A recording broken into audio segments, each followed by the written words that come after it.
This is Derailed Trains of Thought. I do it one more time for the peaking. This is Derailed Trains of Thought. It sounds totally like NPR at first. I'll do my NPR. And this is Derailed Trains of Thought.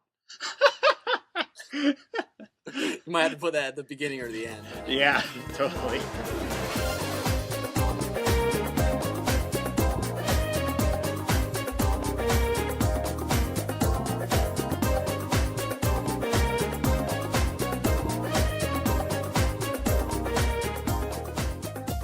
Welcome to Derailed Trains of Thought, Episode 4. This is Nick Hayden, a.k.a. Rupert Lohman. And this is Timothy Deal, a.k.a. Timmy D. And how are you doing today, Tim? I'm doing pretty good. How are you, Nick? Doing good. It's finally fall again here. It was warm for a while. It's almost time to vote, so we see signs everywhere. Yeah, I'm a little jealous. Well, not of the signs. There's that around here in Virginia Beach, too. But it's, for some weird reason, this week, the last week of October, is kind of warm and muggy around here, like August, high 80s, which does not say fall very much at all. You don't want to drink hot cider in 8-degree weather. Not really. We've had some cooler weather, but this is not it. I guess we might as well just dive straight into it. Yeah, I guess so. We don't have anything else to talk about. We're talking about the weather. That means it's time to move on. So our first segment is Story School.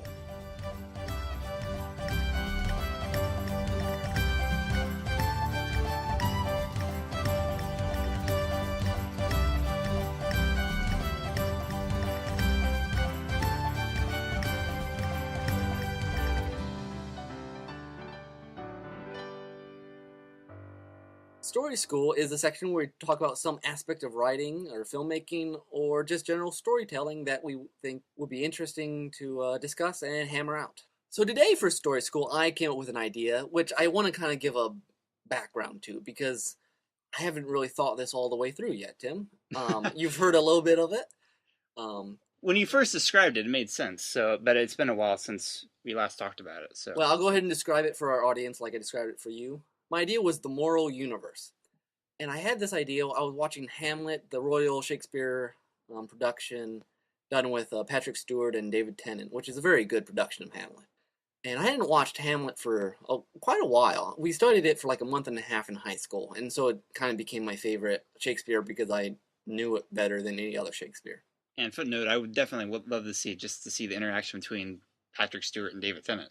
And it's fun that, David Tennant's fabulous anyways, and it's kind of fun for a Star Trek geek. Yeah.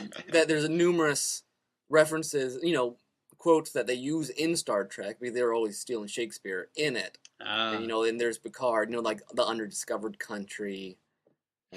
It's part of that to be or not to be soliloquy. But anyways, back on topic. I was watching it and realizing that most of... one reason I like it is because so much of the plot is centered around moral issues. That the moral dimension of Hamlet's life is a large dimension of the play. Now, I don't want every movie to be Hamlet, because Hamlet doesn't do much but wonder what he should do. He says most of his time saying, "My father's guilty. All men are evil. What will I do about it? I'll judge him. Wait, I need to make sure he's guilty. Oh no, I don't have the willpower to kill him," etc., etc. But Nick, isn't your second book like that? Well, yes, I agree. No, I'm not saying it's a bad thing. I'm saying I don't want every movie that way. Oh, yeah. But so I was thinking, I think a lot of, and this was what I need you to help me figure out, Tim. I think a lot of stories in every medium that stick with us are those where the moral dimension is important to the characters. Not that it's necessarily overwhelming, that it's the only thing, but that, well, here's an example. In fantasy, they're always talking about world building. You build your political world and your cultures and the landscape. Well, they almost never say, and make sure your moral universe makes sense. And I think good fantasy, like we'll bring up Tolkien, see he shows up almost as much as Star Wars in these podcasts. See, we can't mention. You can't even go a podcast without even mentioning Star Wars. I had to do that just for you, Tim. I'm not really complaining. I just think it's funny. No, I'm not complaining either. But Lord of the Rings, the entire plot of the getting rid of the ring is a very moral issue. Especially in Fellowship of the Ring, every time someone else encounters a ring, they wrestle with, should I use this for good or should I get rid of it? The ring becomes kind of a method of determining the person's inner character. Mm-hmm. And honestly, it's the only fantasy story I know of where they're trying to get rid of something powerful as opposed to trying to find something powerful. That's a very good point. So I was thinking through the, various stories I've read that I enjoy, books that stayed around for a long time, and it seems to me many of them they want to discuss that part of humanity that sometimes we forget about in our more secularized age. The sense that the spiritual part of man, the part that says things are right or things are wrong, matters. So, I don't know, Tim, any thoughts just leaping off that? I have some other things I could say, but... Well, I have to agree. I mean, the first thing that comes to mind as far as, like you said, secularized stories that don't deal with that as much. I mean, a lot of it seems like a lot of artists these days are more interested in exploring just a person without... I mean, the problem that we have with postmodernism is that very few people can agree on a set of morals. I mean, there are certain ones, yeah, that, you shouldn't inflict harm to others and stuff like that. At least, as far as possible. But I guess I do see a lot of character stories that are almost more about just a man's character and his nature, which is good, interesting stuff for stories and for art to go into too. I'm just trying to think of more examples of stories that I've seen recently that really dealt with these moral issues of what should I do. I know they're out there. I'm just trying to think of examples right now. Well, let me give you a couple examples. And another thing I meant to say is that you and I are Christians, and I think Christians believe that every choice has a moral component. Mm-hmm. Not necessarily that every choice is like some earth-shattering, are you going to murder a guy or not, but that even small choices move you one way or another. Mm-hmm. And that sometimes a choice for me might be bad, but you make the same choice and it's wrong for you in context. Yeah, in context. And that's not to say that a certain action is by itself, right or wrong. It's that, yeah, like you said, direction. And from what I believe, God has called some people to do certain actions, like someone may be genuinely called to be a vegetarian, as far as I know. I'm not. I like meat very much, thank you. But some people may feel that is a worthwhile conviction if they see the state of the food industry and they feel that God wouldn't be happy with it, that God may have called them to that conviction. So here's a couple movies, books that I would say the moral dimension matters. And by moral, I don't mean necessarily agrees exactly what I would say is right and wrong. Okay. I think one of the reasons Lost energized so many people is because it did explore these, how should people act? They had this whole theme of redemption, which meant making choices to make yourself better than you were before. Mm-hmm. And I thought, more than a lot of shows on TV, that was kind of a major thing for each of the characters. And here who I was, what do I do to make myself different? Yeah. Which, some played into the whole very spiritual ending of it, whether you liked it or not. I think Evangelion, the anime, has a lot of discussion on what it even means to be human. Morally, who am I? What should I do? On a less serious note, I think even shows that give a kind of a quiet sense of just goodness or honesty, or like you love the Muppets, and I would argue the Muppets have a moral universe. Oh yeah, I would definitely agree with that. I think Harry Belafonte, he was very, very open to his guest star appearance on the Muppet Show, and I remember reading that during some of the early rehearsals he was having kind of a hard time getting in sync because working with the Muppets is it's a very different sort of atmosphere. Trying to just getting used to interacting with them, and one thing Frank Oz said was that they have a certain innocence to them. I mean, the Muppet Show Muppets are a bit more grown up than Sesame Street Muppets, but the idea was that you can't really stay mad at them very long. Because there's this one song that Harry Belafonte sang on the show where Fozzie Bear kept interrupting him. He was trying to sing, come Mr. Tallyman, tally me bananas. And Fozzie kept interrupting, trying to bring in more props and things just getting messed up. And the scene wasn't working. But he said, when Harry Belafonte said that once he kind of understood that, there's this kind of innocence and naivete to him, that he was a more subdued kind of, not, anger that, his reaction as the singer, but kind of a exasperation maybe as a parent dealing with, kids and stuff. And I think there's definitely a very mutual respect, even though, Kermit and Piggy will be mad at each other for a whole episode. By the end, they'll get back together and they kid each other around a lot. But in the end, they all love and respect each other as a family, in a sense. Except for maybe Statler and Waldorf. And I think actually that clears it up a little bit for me. Is one purpose of writing is showing the world how it should be.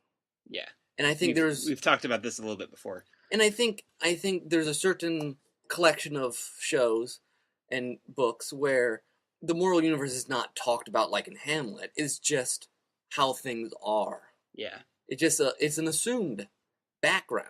And, it's like reading Anne of Green Gables. There's just so much goodness exudes from that book. I don't know if you've read it. I've never actually read it, but having 4 sisters, I've seen the films multiple times. Actually, I have not actually read the whole thing. Natasha had an audiobook, and I listened to about the last half. And thought, man, this is good stuff. Yeah, it is. I have to admit, it is one of my favorite chick flicks. I think I was resistant to it at one point, but after a while, the characters are just great. And just the whole world she exists in is, and I think, I guess in my own writing, that's something I would like to capture. Like you mentioned, my second book tends to capture this in a very Hamlet sort of way.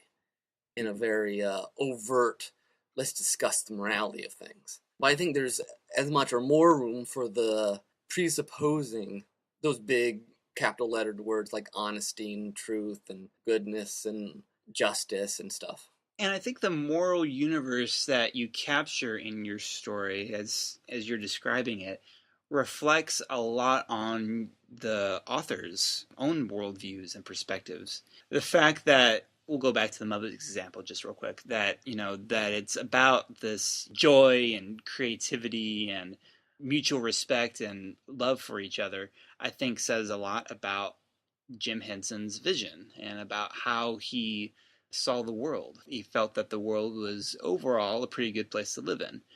And going back to G.K. Chesterton's perspective on G.K. Chesterton, I always loved this idea that the Christian is either an extreme optimist or an extreme pessimist.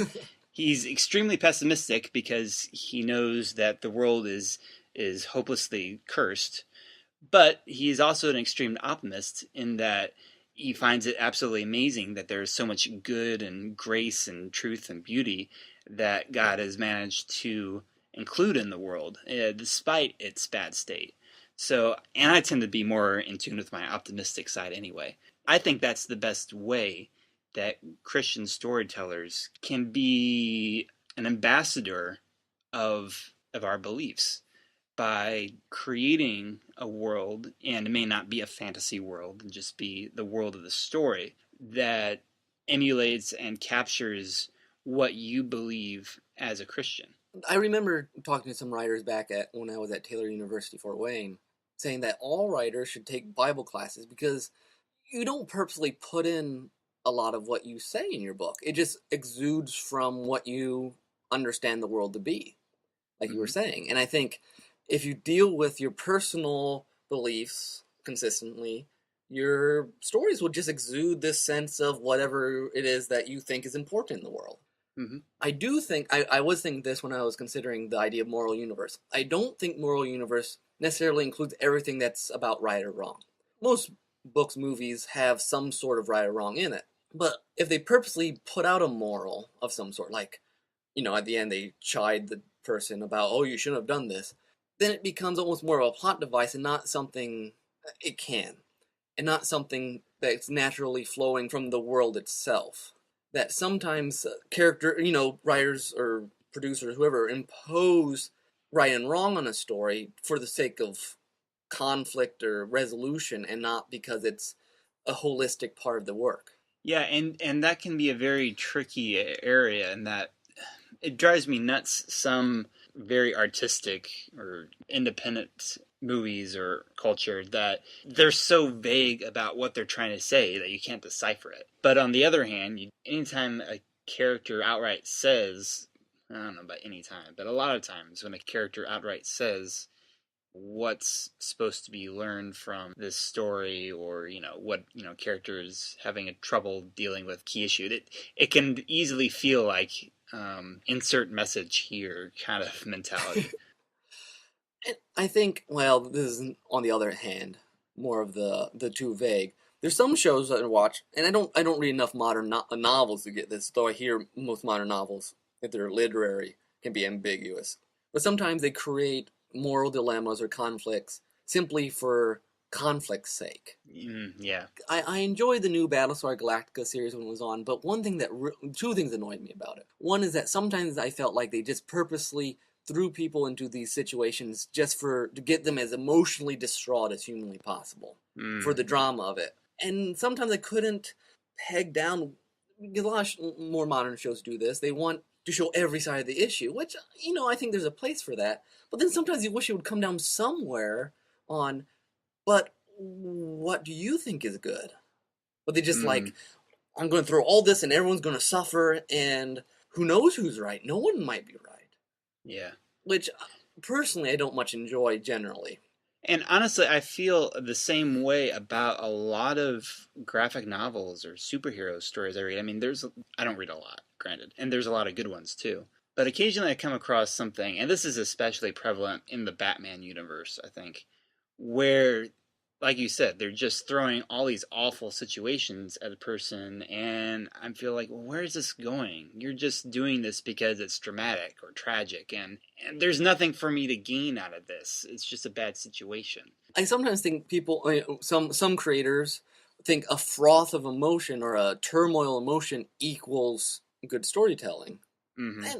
And it can. I mean, I won't rule it out. And granted, that's a part of the problem with comic books as an ongoing medium. Their storylines get so complicated and twisted, and they just kind of run out of things to do. Well, that's true, because you can't, sometimes if you can't have the character progress that much, because if they get redeemed, then, well, what's going to happen next? Mm-hmm. I always, speaking of redeemed, because I think redemption is one of these big moral universe issues that used to show up, in many classic books pre-1900.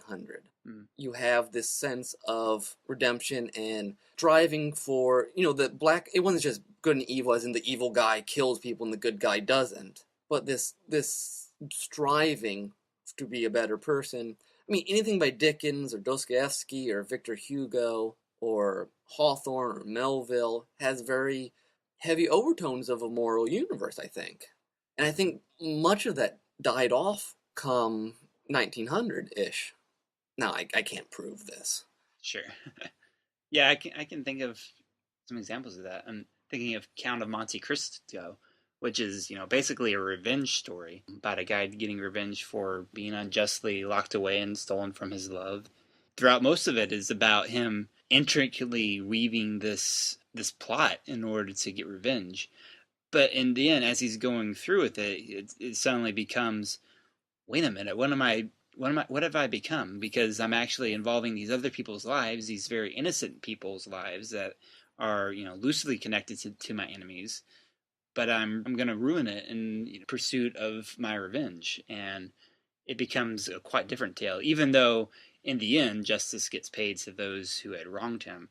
At the same time, it is a redemption story. Mm-hmm. Yeah, and I think, sometimes I miss that aspect. One of my favorite fantasy series, which is going to end finally next year, I think, is Wheel of Time. And I would argue that Wheel of Time has all the characters are constantly wrestling with, what are the consequences of my actions? The main character, he wants to save the world, or he has to save the world, but he doesn't want to become a monster while doing it. And I don't think there has to be nice, neat answers. I don't think that they even have to be, some sort of, I guess maybe not even an answer at all, but at least the fact that as much as the political world or the social world or the economic world, that the moral world should be a coherent consistent element of really good stories. Even pulpy stuff. I'm going to be, even if it's just like, comic booky sort of stuff, like you said, graphic novels, even if it's, something very loose, I think you have more of that Muppet idea that friendship is good, lying's bad, kind of more low-key sort of stuff. It's certainly, at the very least, by thinking about those things, you're adding a deeper element to your story than just basic action or comedy or what have you. Another example that came to mind is actually a webcomic that I told you about once. You remember Order of the Stick? Oh, yeah. Order of the Stick is basically a webcomic based off of a just very complicated role-playing game. A big part of how a player develops his character for that game is related to how does that character act? What's his moral alignment? Is he lawful good? Is he chaotic good? He doesn't really follow the rules, but he tries to be good anyway. Is he evil? Is he chaotic neutral? He doesn't go by the law and doesn't really care if he's good or bad or not. All these different things. And so this was reflected pretty well in this webcomic. And how a character acts has direct influence on his standing within the world at large. There's a lot in the strip I don't agree with. The validity of some of the perspectives are kind of in equal standing in some cases. But it is very interesting to see how, and it's a very funny comic too, but it's got a lot of action, it's got a lot of variety in it, and just the fact that watching how a character's decisions takes part in this multi-moral universe makes it a very interesting story. And comics remind me, I was thinking, two comic strips, newspaper comic strips that I would argue have, became famous partly because they include a moral dimension, would be Peanuts and Calvin and Hobbes. That's true. Both very funny comics, not, they're not deathly serious or anything, but to the characters, it matters. The world is not just emotion and ins and outs. It's not just behaviorism or rewards for doing whatever, just flippant humor. It's humor rooted in something. Yeah, I agree. There's something about both comic strips that really resonate with someone, and oftentimes both comics can be very philosophical sometimes, and I think that really connected with people a lot, especially since I think there's something also about both of it coming from a child's perspective. I think we often all, when we look at the universe at large, even as grown-ups, I think we all feel kind of small and look back on, we kind of revert as a childhood sense of trying to figure things out.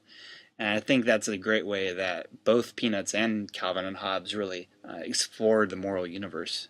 And I think despite, our sense of secularization and relativism, I think people are looking for a sense of what's out there bigger, They want a bigger sense of universe. Yeah, they want the world to be more about what we can see and touch, even though technically science tells us, at least, secular science tells us that's all there is. We want there to be more. In modern trends, and at least in young adult fiction, and I would assume in the same in adult fiction, is moving much more toward supernatural areas. You got werewolves and vampires and angels and they're all over dead the place. People, and because people, they don't want to live in a materialistic world. We've tried it. It doesn't work.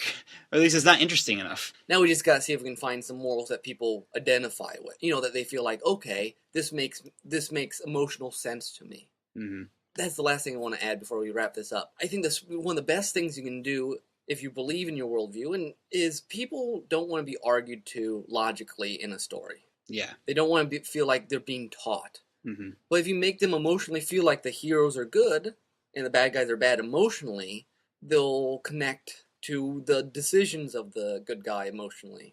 Which is not to say that you can't, which is not to ultimatum say you can't have, logical arguments in your story.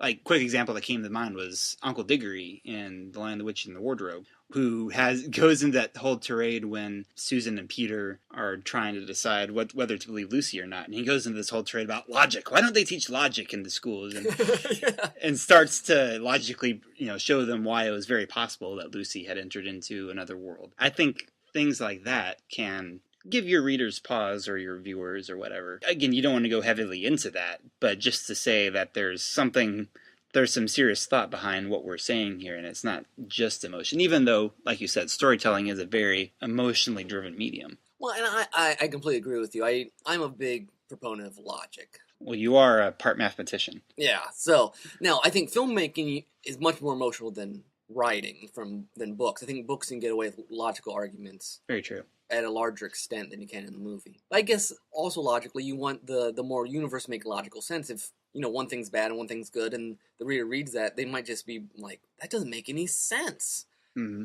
And just while throwing examples, I did think Trigun is one of those. A lot of the good anime that come over from Japan. I don't know if it's because Japan was never as materialistic in their worldview. They've always been much more spiritual, or maybe it's just the good anime happened to be this. But like Evangelion, Trigun, Full Metal Alchemist, Cowboy Bebop, all have this wrestling nature to it. Yeah, and I think from my understanding, Japan has always been a very spiritual. They're fascinated with all kinds of spiritual ideas. The problem is that they don't really hold any one idea higher than another, in a sense. They believe that Shintoism is all about having multiple gods. So multiple worldviews that contradict each other is completely normal for them. Yeah, I think I remember when I was there back in 97 that they were talking, it was very what's the word? Synchron... When you combine lots of stuff. I forget the word now. Syncretic? I don't know. Synthetic? It's not synthetic. It's the same base word. That they just take this and this and this and throw it together religion-wise. Right. Synchronymous? No, that's not right. Anyways. It makes me think more of keeping in sync time. That's true. So that, our faithful listeners, is our philosophical story school for the week. We won't always do philosophical ones, but we think it's good to touch now and then. Definitely. And we'll probably be exploring this a little bit more in some of the segments to come. Perhaps. So, perhaps, yes. We don't really know I don't know what Tim's going to talk about yet. So next up is soundtrack.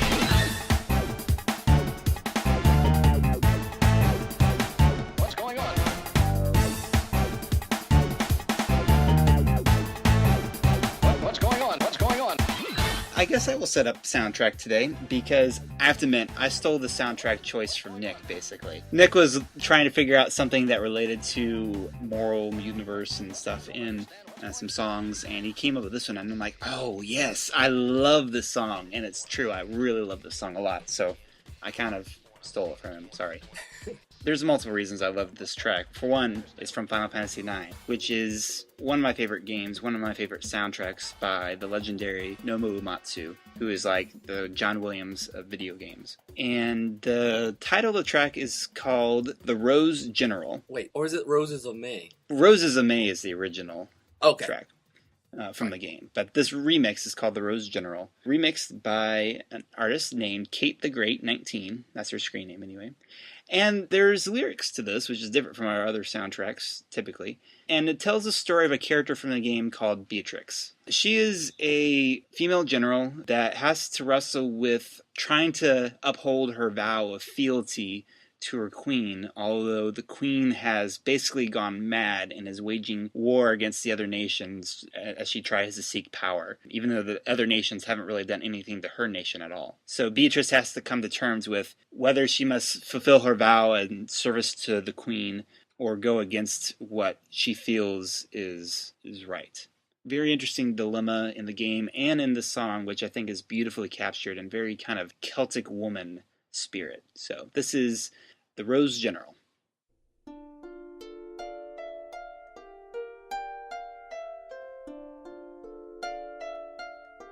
Her heart underneath cries quietly. This part of me I choose not to see. What lives must I take for fealty's sake? How much blood must stay this warrior's blade? War leaves its trail in moonlight so pale. Its shadows they flow in rivers and rivers. So put on my mask, I'll go where they ask, so I might once again see the roses of May. Staining my soul and stinging my eyes, the red on my hands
So turn them to stone,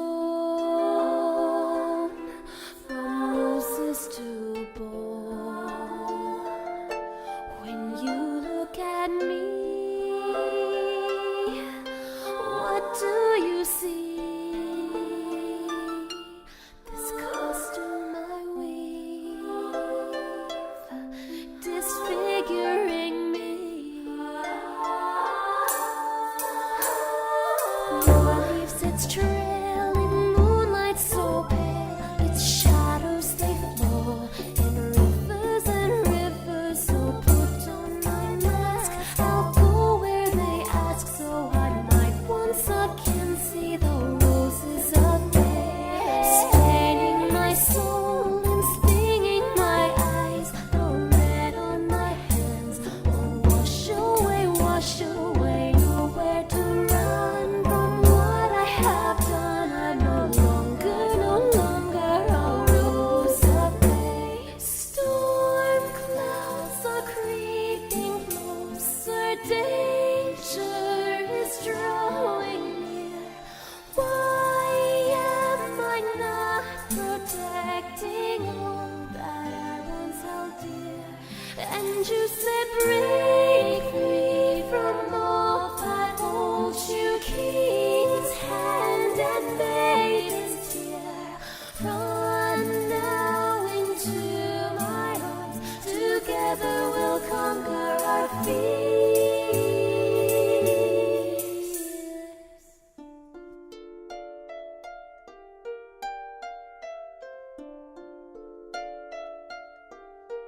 Led here by fate, no longer afraid. So here now I lay my roses of May.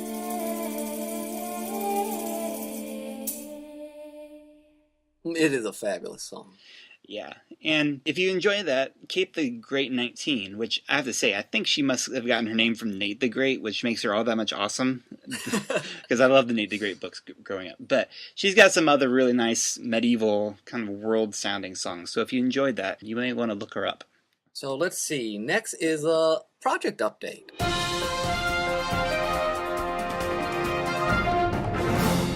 So, Tim, did you want to give us an update on what you're doing there in film school? Well, unfortunately, it's not terribly different from my last report. I was a little too optimistic, I guess, last time we did Project Update, in that, well, let's just say I had an assistant that was syncing audio for the spring film that had got busier than she expected. And with me being busier than I expected, because I have 2 part-time jobs now, and yeah, so it's still coming along, but we're still syncing audio. The rough cut is about a third of the way through, and hopefully it will be much farther along by the time this podcast actually comes out next week. That'd be good. Yeah. How about you? I know you've got something very big coming up now. Yes, this began this week. I've been trying to get all my ducks in a row, because next week, starting November 1st, which I guess is a Monday, I start National Novel Writing Month, and I'm going to write a comic booky action-adventure story that I'm tentatively naming Buckethead. I hope that really isn't the superhero name. No, I don't. I think it's more of I don't think that's what they call him. Well, I think that's what Molly calls the main character. Oh, okay. But not his official name, no. And I might change the title, but I need something to work with, and it stuck in my head. Okay. But anyways, the goal is to write 50,000 words during the month of November. You can see me struggle with it at my website, worksofnick.com. It's on the sidebar of the website, of our Derailed Trains website. I haven't thought through too much. I got a plan in my head, like last week, and then I haven't really thought about it this week. This week, I got Squire in a semi-finalized state, so that my wife can read it. She's about halfway through it. Cool. My sister's going to read it. I think Nathan Marchand, who was with us last week, is going to read it. And give me a sense, not nitpicky stuff, but just a sense, does it work? Does the ending work? That sort of stuff. I've got about 16 chapters of it on my laptop here that I will get to sometime. Well, hopefully soon. You're busy in school. I know, but it was like, each time I think about it, it's like, oh, I really want to read that. I've read, I think 10, 12 chapters of it before, a long time ago. Been wanting to read more ever since. If you have access to a Nook or a Kindle, I can give you a EPUB version of it. That's how my wife's reading it. I don't believe in ebooks. If instead it's nicer than reading on the computer, if nothing else. Well, true, but I mean, I do so much stuff with my laptop anyway. I'm used to it by now. No, that's true. Let's see, and I'm also they're also reading it to give me ideas of where to send this thing because I have a horrible sense of the market. Yeah, you should definitely ask Summer about that. I mean, your sister runs a bookshop. Exactly, and she goes to these book conventions, so she's going to read and give me hopefully some hints. Natasha reads a lot of young adults, and I think Squire will probably be sold that way. I also, Strin Fred is now out of copyright. That's my first, Trouble on the Horizon, the first novel I ever wrote. Oh, really? So you're not bound to publish America anymore? No, so I'm looking into places to maybe republish it, and if I get that done, I think that'll really kickstart my writing of the third book. Very cool. So I'm trying to get all this stuff done before next week. Well, you're not going to get published before next week, you realize. Well, no, but I mean, I got Squire out so they can read it during November. Okay. I might try to get a submission for Trouble on the Horizon out before November. I got half-written book proposal. I feel like you should focus on Squire first, though, because I feel like, I mean, it's hard for me to say because I haven't read Squire in a while, but I feel like Squire is more marketable. Well, I agree. I have this kind of niche market. Well, not niche, but a place that takes this sort of stuff that I've looked at for a long time, and writing a book proposal for Stern Fred is easy because I wrote one before, so I'm just changing some of the bits and pieces. It's not pressing, but I had some free time at work. Okay. So that's what I'm doing. Oh, I also wrote man, it's been busy this week. I wrote a 6-page script for my brother and I do videos with the youth at our church, and a Christmas script. So that'll be coming up. That should be coming up, yep. I saw some of the things that the 10, which is the name of your little film group, I saw some of the things that the 10 posted on Facebook, and the little, 10-second messages. Yeah. Those are cute. It'll be fun because there's actually a story that connects all of them together. Oh, really? When you edit that together. I mean, it's very roughly put together because this is a lot of new kids, and we didn't do a lot of planning necessarily. We did a lot of stuff on the fly, but there is a storyline that connects them all. Oh, fun. Hopefully someday in the next couple weeks we'll post that. Very cool. All right. Our next segment is our take on Tales.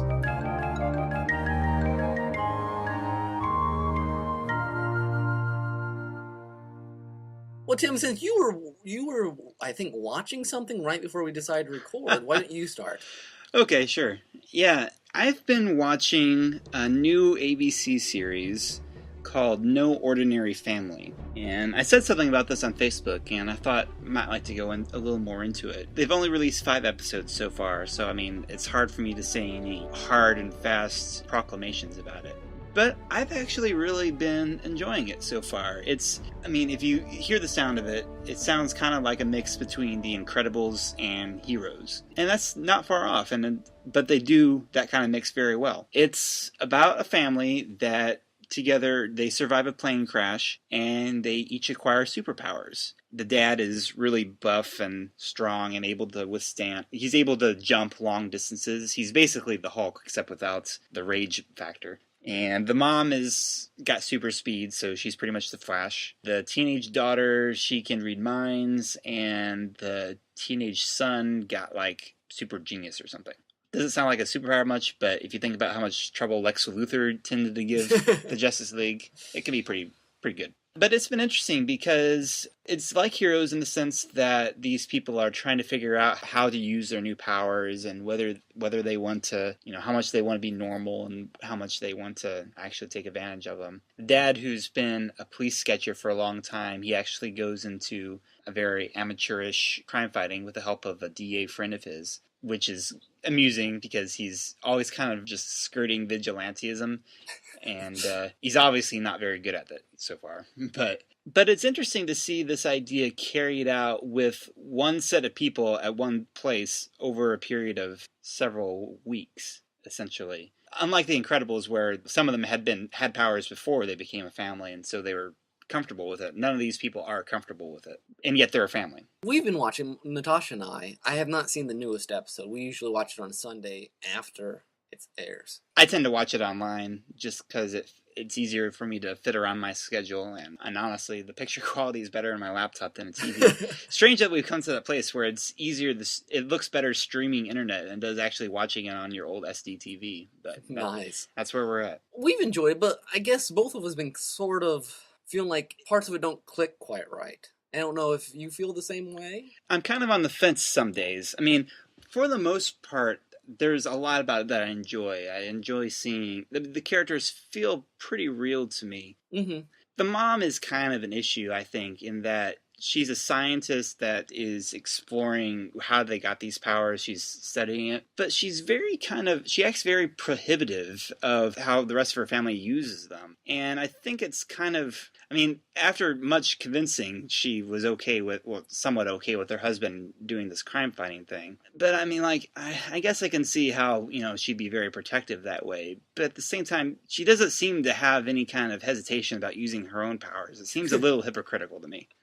I get that. Sometimes you're like, no, you guys are all getting on each other's cases, but you then just go do what you want to do. Yeah. Natasha's, one of her big thing is, they all have superpowers. She wants them to get together and do something with the powers, and it drives her nuts that they are constantly trying not to use their powers. Well, see, that's the thing that often bothered me about heroes, and I'm not certain why it doesn't bother me as much in this case. I don't know if it's because I've gotten used to this idea of this is how some people would do it. Some people would just be too scared to go out and do much, because if you think about it, it would completely change your life. Yes. The reason we love the comic book superheroes is that's what they do. They completely alter their lifestyles when this thing happens to them. But at the same time, nothing traumatic has actually happened to these people enough to make them feel like they have to go do this. Peter Parker loses Uncle Ben and feels like he was partly responsible for it. Bruce Lee. Bruce Wayne goes out and be Batman because his parents were killed, and there's really nothing keeping this family from living a very ordinary lifestyle, aside from the fact that they have superpowers. Well, I get that, and I agree that how they're acting the very realistic way you would act. You'd be like, well, we want to be normal, and, they weren't necessarily a very close family to begin with. They had problems. True, they were dysfunctional beforehand. My wife says she wants to watch a superhero show because she wants them to be superheroes. Which I get. And I guess, sometimes I feel that you wish they would move some of the characters. It's only been 4 episodes for me. Yeah. So maybe it's too early to complain. Move some of this things forward a little bit. The father tries hard, and every time he just does a horrible job. For the very first fight with, the teleporting guy was really cool. Yes, and that's my other thing, is that it sounds like there's going to be this whole extra danger bad guy plot line, but we get 3 minutes at the end of every episode about it. Maybe this 5th one looked like it was going to be a little more. You get a little bit more in this last. That's what I was watching right before and since I know you're watching it now, which I didn't know beforehand if you were or not, but since I won't talk too much about what happened. But yeah, you do get a little bit more of the overarching story. But again, in a sense, I don't mind that as much. And I don't know if that's because I'm so busy with my other life that I'm enjoying just watching it for what it is rather than looking for an ongoing story. Mm-hmm. Well, I'm not trying to complain. I'm playing devil's advocate, kind of. I know. On the other hand. I totally see where you're coming from, and I totally see where some of the critics come from about it kind of going at a very slow pace. They're playing it just a little bit differently, and TV shows really have to hold themselves back a lot in some ways, especially if something as special effects heavy as a superhero show would be. They kind of have to hold themselves back a bit. But I do have to say that I've really enjoyed how, especially the daughter and the son storylines, how they've been trying to explore it in their high school world. Mm-hmm. Has seemed very realistic and interesting to me. It drives me nuts that JJ, at least throughout what I've watched, it hasn't told his parents yet. You just feel really uncomfortable when he constantly lies to them. Yeah. But I think that's what they want you to feel. Yeah, they want you to feel that way, that this is a problem. And Doc Jensen over at the Entertainment Weekly site had an interesting theory for a while that JJ was going to become one of the villains of the series, that he was headed toward the bad road. I'm not so sure that's the case, but it's a very interesting perspective. Yeah, that would be very intriguing. So you recommend people trying it out? I recommend people give it a go, in part just because I try to support just about anything that's different from the norm. And I think that's a good plan. And there's just too much on TV these days that's the same. Even things that aren't perfect, like an ordinary family isn't perfect, but I've enjoyed it, and if you enjoy superhero stories, then there's a chance you might too. And I do agree that it seems like they're getting their footing more and more as they go along. Yeah. Yeah, and I don't think, based on this last episode, I don't think that they're going to try to stay in the same place for too long. Heroes kind of had that problem where characters would be running around, but it felt like the story wasn't actually going anywhere. They were just biding time until the season finale. I don't feel like that's the case here. They move through the overarching story with the secret bad guys slowly, but it's there, so it moves forward as much as it feels it needs to.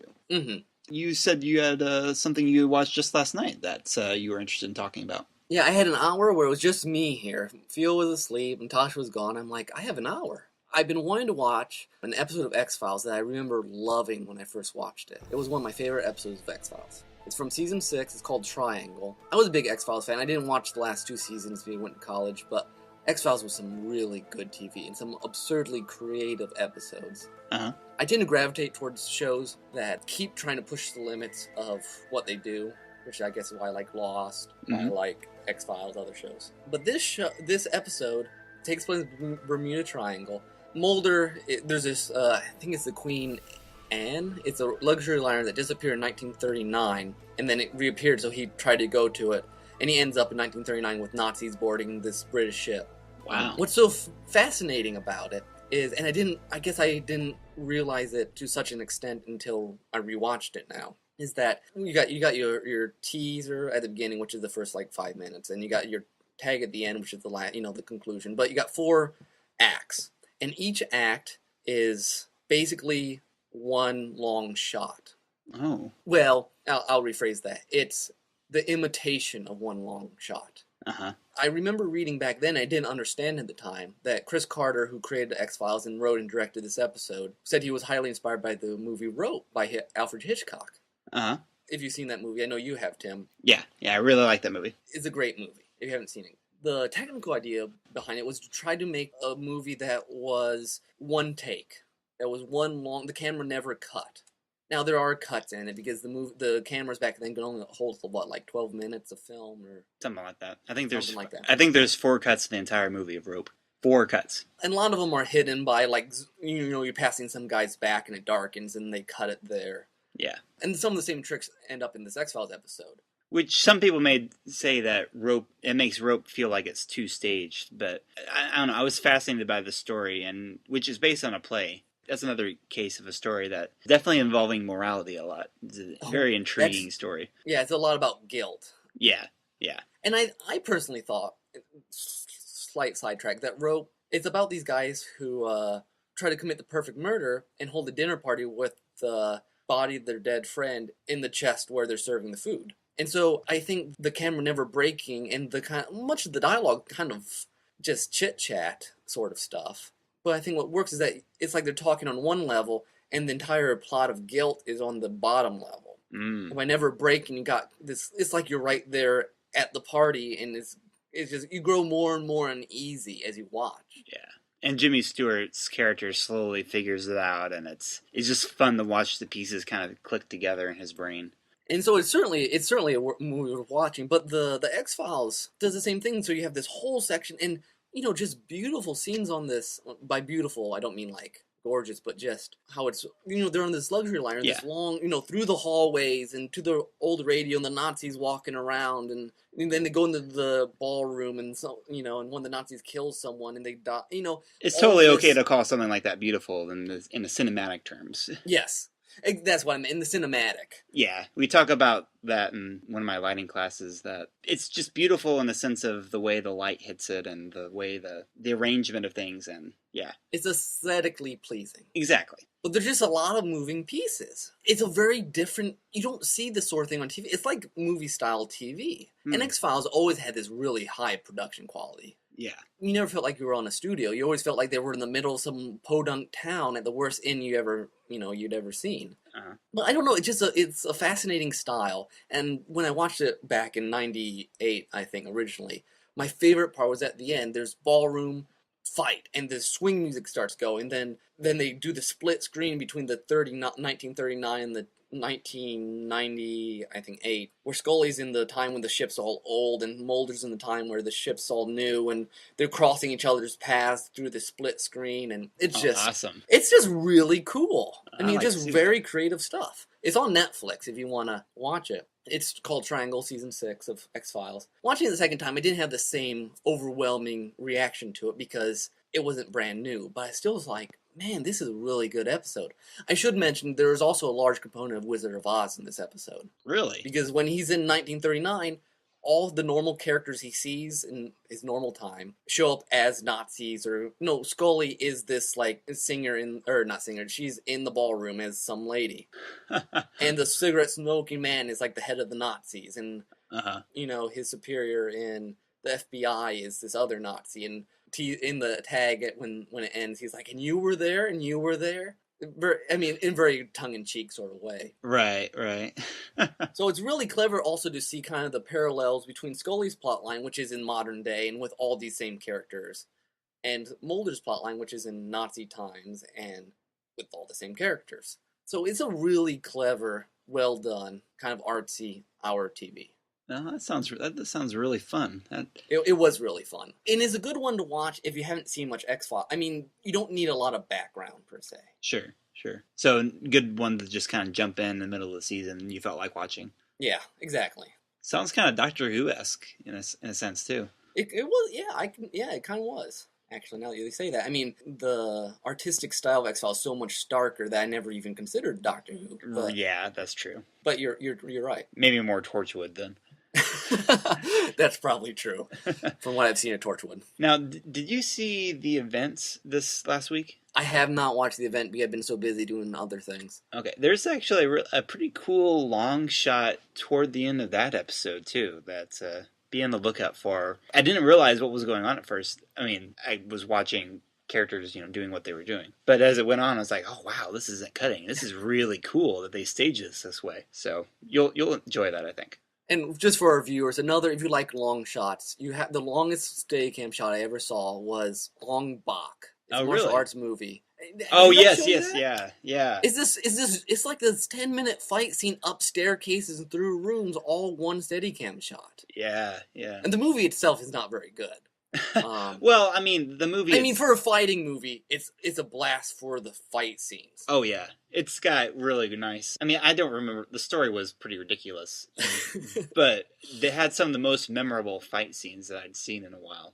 Yeah, I mean... Just really cool setting. For set pieces for fighting, it's just Ong Bak. It's Taiwanese? That sounds right. Yeah, I think that's right. And it uses Muy Tai as its martial art form. Pretty unique. Another great long shot example is from the movie Serenity. Do you remember that? I remember the movie.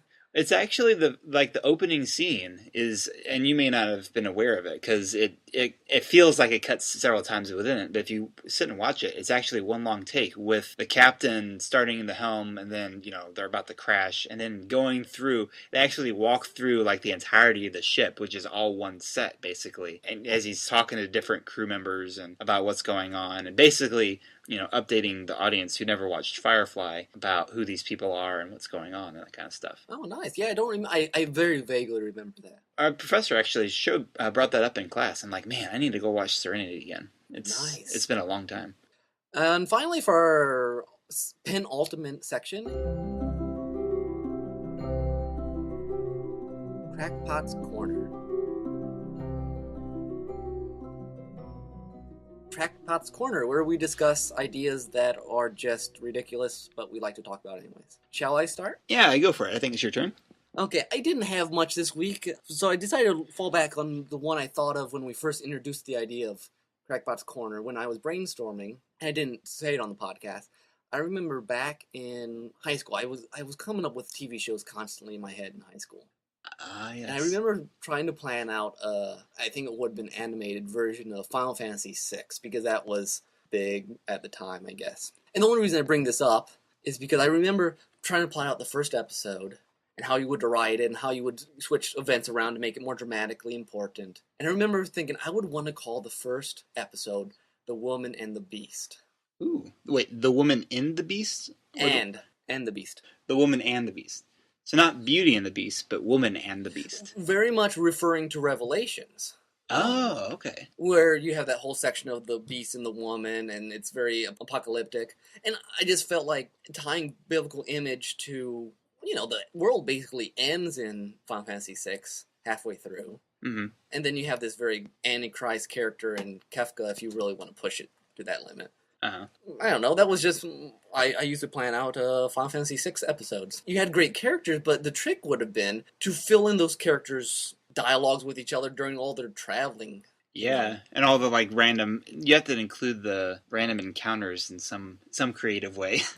Yeah, so, I don't know, minor crackpot corner is an old memory of mine that I remember very vividly playing out the first episode. Every time I listen to, there's a remix called Terra in Black on OC Remix, and every time I listen to that, I think about this idea that you've told me before, because I think that would be a perfect theme song for it. And that also reminds me, I also would imagine the Devil's Lab theme, which is the Magitek Armor Factory. Uh-huh. Even the original MIDI version or whatever it is, I always would imagine what it would look like on the TV screen, where you started the clanging hammer intro really soft as they're walking through the tunnel, sneaking in, and then when they look, you have this panoramic view of all these things being made, and the music would just... Because I was always trying to incorporate all the original music in this TV show. Oh yeah, you would have to, because that's got an awesome soundtrack. It has a fabulous soundtrack. And I can kind of imagine because like you said, the world ends halfway through the game. And so I imagine the first season would be up till that point, and then the second season would be the rest of it. If you could get away with only doing 2 seasons, which in anime you probably could. You probably could, yeah. I think that'd be fun to write up. That'd be some fan fiction. I would indulge in that. I know some people, I've seen people trying to write scripts for a Chrono Trigger, which would make a fabulous either miniseries or movie. It's very compact. Mm-hmm. I think Square got on their case about it. Oh, but, really? Yeah. That's too bad. Well, I guess mine is really not that long either, so maybe this will be a mini Crackpot's Corner this time around. We'll see. And this is a really wacky idea, but... How dare it be wacky? The idea is basically this. Choose Your Own Adventure, the movie. The idea I had was that it's like the Choose Your Own Adventure books, where you read through and it's supposed to be you're the character in the book, and then it presents you with a choice, and then if you want to do one choice, you flip the page, whatever, and if you flip another choice, you flip the page, whatever. Well, there's a couple ways to do this. One, with DVD technology, you could easily do the sort of thing where you're watching a movie and, you come to a place where it pauses and then you have to select a button and then it would go to wherever else on the DVD and show you the consequences of what happens to... It wouldn't necessarily be the audience's perspective in the movie like a Universal Studios ride. That'd just be kind of silly. It's for a full-length feature. It'd be kind of fun to see, well, let's take the character in this direction and see what would happen if this happened and stuff like that. And then if you really wanted to expand it, if you actually wanted to play it in a theater, you would have to give the entire audience like some sort of voting devices, kind of like what they would do for the audience for Who Wants to Be a Millionaire. Ask the audience, then the whole audience votes, and whatever the poll says, that they'll go with that clip from the movie. I think that would be fun, and especially if you made it in such a way where the choices weren't nonsensical, like in some of the later Choose Your Own Adventures, where like you decide to go on a holiday and you get hit by, and you die. That always really threw me off when I first started reading those, and I'm like, what? I died? I can't. This is a kid's book. You can't do that. But I think that would be exciting, especially if you had really good production quality, and the choices were not necessarily, don't do like that freeze frame sort of like, is he going to jump on the dragon or not? But, like maybe between scenes, like the scene ends and then... Oh, that's interesting. So it'd be very smooth. Maybe the question would come in the subtitles or something. Although that could be distracting. Or maybe even have the question happening before the choice happens so that everyone can vote. So there's a seamless transition. That could be. Like maybe a minute before the choice has to be made. Yeah. You make the choice. You have enough information to know it's going to be something or other. Right. So I guess it could give it away a little bit. Like, oh, so he's going to have to decide to jump off the bridge or kiss the girl, huh? I see. Yeah, that's true. Yeah, if you had a choice like that, I guess. Could spoil it. I mean, you could do it in such a way that it wasn't spoiler, and you could just make it so you don't even notice the pauses. It could be. And it could be an issue of maybe what they think of the character. Do you think this guy is a coward when it comes to dating, or do you think he is going to go for the girl with all of his heart? Well, what would be really good, and I think a lot of Choose Your Own Adventures were this way to begin with, or at least a lot of interactive fiction is, early ones should start as mysteries. Oh. So it kind of teaches you, what do you want to investigate next, maybe. That could be, although that... I mean, it wouldn't be as much fun, I guess, but it'd be a good way to try it out. Yeah. Making it a mystery, actually, might be asking the audience to do quite a bit more. Oh, that's... I mean, that's true. It makes it seem a little bit more like a game or a point and click. Well, maybe not point and click. Oh, that's true. I guess you don't really want that perception. Yeah. I'm just going with the idea of this could be different ways to tell a story or how the story might go. I think that'd be great. I mean, because after 3D, this is the only way you have to go. Yeah, obviously. That or smell-o-vision. Smell-o-vision. The mystery thing could be a fun way to do it, but I think it'd be a different beast in a sense. Yeah, I think it would be. I like your idea a lot. I would like to try that. It'd be interesting. I've always been interested with the idea of bringing the viewer more into the story, and there's another Crackpots idea that I'll have to share sometime. Tim, here's what we should do sometime. We should make a choose your own podcast. Whoa. Where we have different topics we talk about depending on what they choose. You know how much work that would be? They'd all have to be like 1 minute. Like, do you want Nick to insult Tim? Then press this button. If you want Tim to go off a tangent on Star Wars, press this button. Oh, for pointless reminiscence about old projects, press here. That'd be crazy. Oh man, that's very crackpotty. Well, I guess we might as well wrap this up then. Yep. I think we're trying to be a little more disciplined today, which is good. This is good. We're trying to get these things to about an hour. Yeah. Or maybe slightly less. Yeah, maybe. I'll introduce our second soundtrack. Tim, go ahead and give them the contact info. Okay. Just to remind you that if you want to email us about anything that we've talked about today, you can feel free to do that at our email address, derailedtrains@gmail.com. Or if you'd like to leave us a comment, feel free to do so on our website, derailedtrainsofthought.blogspot.com. Or if you really want to go out of your way, you can go to Nick's Works of Nick Hayden page at either worksofnick.com or it's on Facebook if you just search for Works of Nick Hayden, and you can do it that way. A lot of ways to contact us, so you have no excuse for not doing it. Exactly. My soundtrack this time, I decided to pick a style that was completely and utterly different than Tim's. It doesn't really connect to our theme or anything else. Well, it might. There's lyrics in this one also, but I don't really listen to lyrics as words. I listen to them as an instrument. Because I enjoy it that way. It's from Final Fantasy VII, not 9.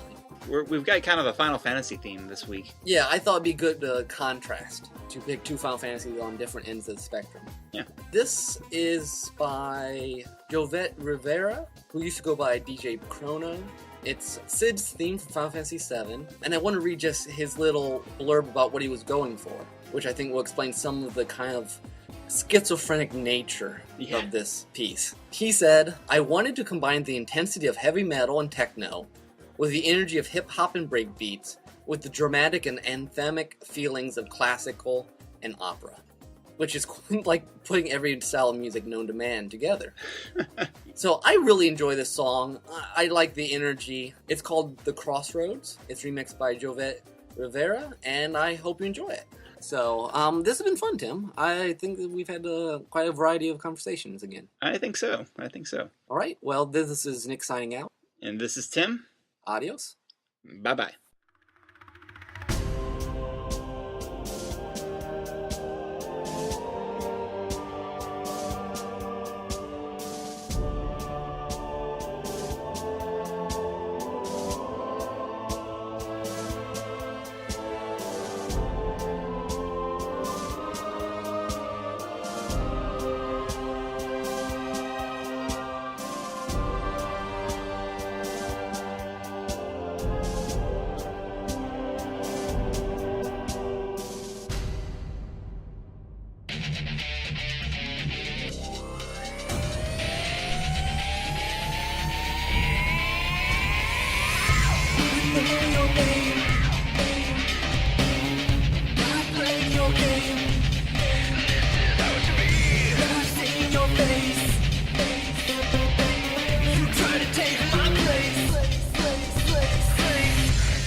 School is where we discuss some aspect of writing, filmmaking, storytelling that we think will be interesting and helpful to our...